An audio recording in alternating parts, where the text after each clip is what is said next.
Style. It depends on the fighters. I'll give you an old-time fighter who fought the wrong fight every time. Jerry Quarry was a very, very good heavyweight. He could do everything. He could box, he could punch. But somehow, he thought he could outbox the boxers and outpunch the punchers, and those were his losses. He'd come in against Joe Frazier, give us a hell of a fight for 6 rounds before he started bleeding or staggering or something. You look for styles, a stylistic matchup. You look at the pluses, you look at the minuses. The same with a pitcher and a batter. Same with the football team. I still remember Vince Lombardi's great line when his Green Bay Packers were playing the New York Giants in the '62 championship game. He said, I'll tell them what I'm going to run. If they can stop it, they win. If they can't, we win. I think boxing has an intellectual aspect to it. Bud Schoberg, a great writer on The Waterfront, What Makes Sammy Run, loved boxing. So does Joyce Carol Oates, by the way, talking about literary types. And Bud once had the great line, boxing is a sport, is chess played with the human bodies, not on a board. You've got to think it. Now, sometimes it's instinctive. Sometimes the man's IQ ain't too high, but his boxing IQ is. So you watch him think. It's instinctive, but they've learned. You have to understand the word experience really is learning from mistakes. That's experience. Just learning from mistakes. And everyone who's made a mistake, whether they won or lost because of it, they put that into their sort of mental computer. Thou shalt not do it again. So you're looking for that.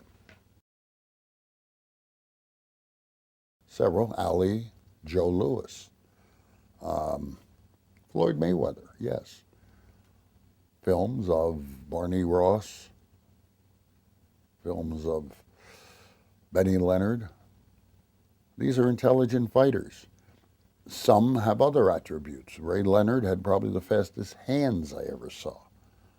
Some fighters have a great knockout punch. Sometimes they can combine it.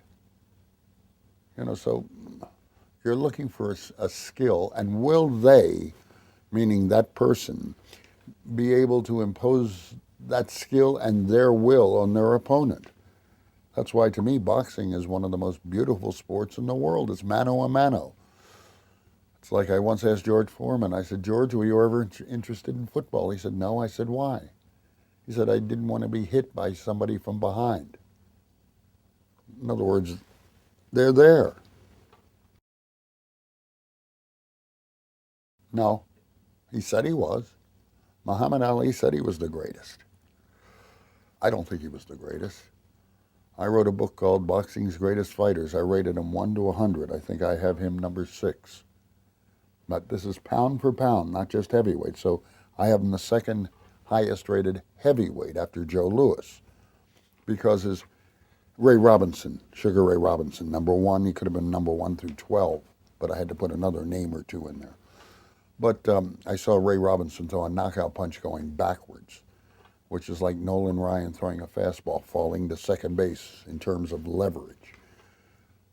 But Ali's peak years were the 3.5 years he was forbidden or prohibited from fighting. He was a dancing master and a punching master before the 3.5 years. Then he fails to step forward for the draft, is the equivalent of disbarred for a lawyer for 3.5 years, comes back and he goes to rope-a-dope. Those were his peak years. So had he had those, and I can't fill him in, he might well have been exactly as he once took a glove and dubbed himself the greatest, which parenthetically is a line he borrowed from Gorgeous George the wrestler, who used to do that bravado. If I don't win, I'm going to crawl on my knees to Russia. If I don't win, I'm the prettiest. And he'd lean over the ropes, Gorgeous George. And Ali saw that and adopted that. Again, experience. He experienced watching him And according to Angelo Dundee, with whom I wrote a book called My View from the Corner, he was seated with Ali, then Clay, at a wrestling match in Las Vegas before a fight that Clay had 2 nights later. And all Ali did watching Gorgeous George was he said, "That's a good idea. That's a good idea." And he adopted it.